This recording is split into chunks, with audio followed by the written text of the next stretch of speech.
Chapter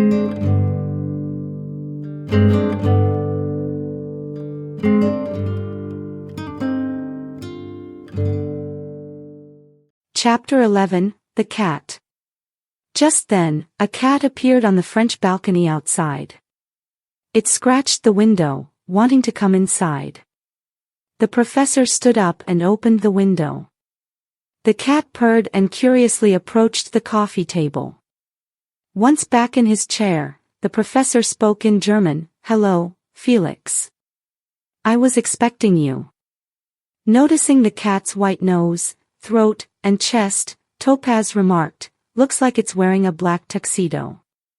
Azer said, "Just like penguins."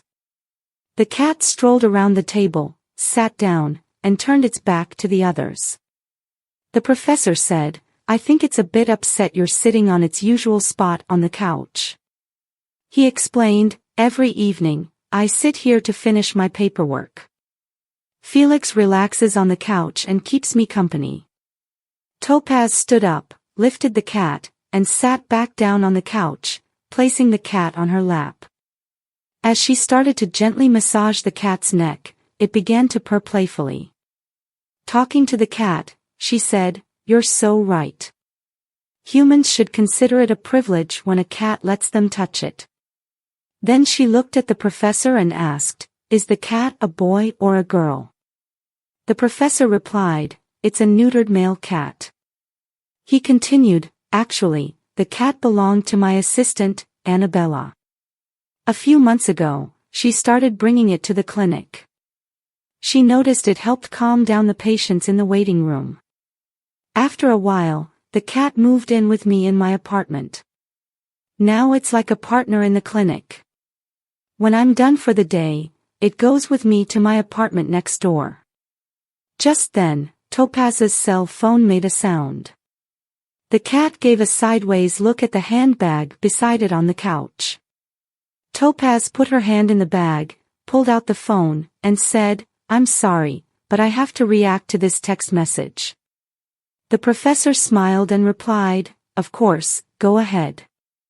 Topaz glanced at the phone's screen with concern and asked hesitating, "Professor, do you know where Zoo Street is in Berlin?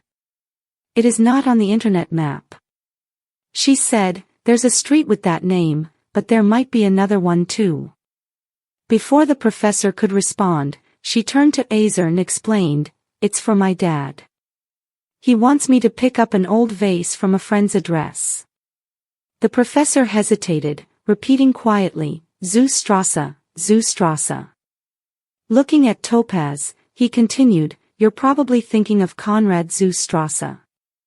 It's in Old East Berlin."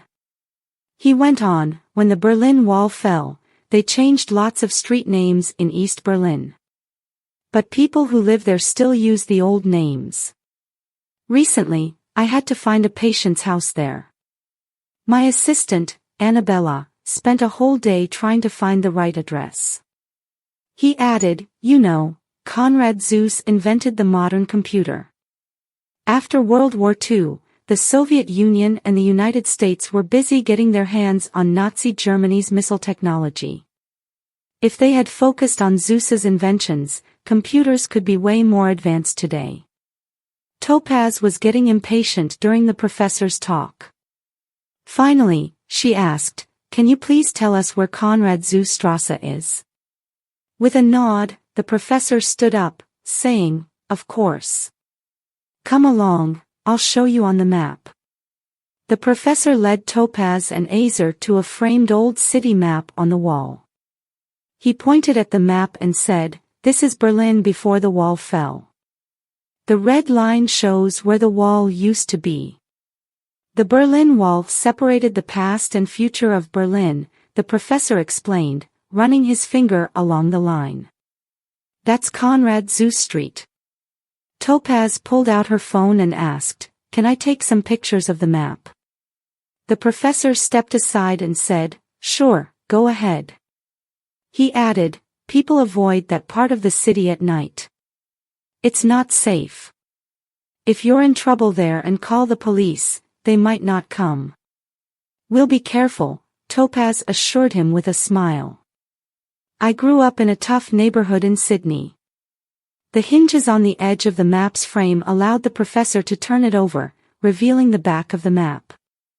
Resembling a traffic stop sign with a red background and white text of big letters, saying, "Stop, EIN idiot zoo sane," and with much smaller letters underneath, its English version, "Stop being an idiot." Azer said with a smile, "That assumes you're already an idiot." The professor replied, "It takes upbringing, education, and effort to do a good deed. All men are idiots until proven otherwise." He turned to Topaz and said, "Also take a picture of this and show it to Eric. It might refresh his memory.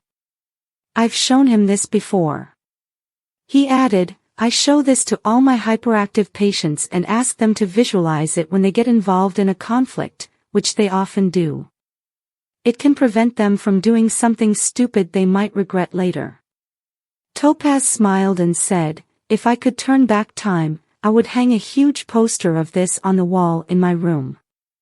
When my parents divorced, I was convinced they did it because of me. I was such a troublemaker. As far back as I can remember, I've always challenged any authority. I've always acted before thinking and tried to boss everybody around me.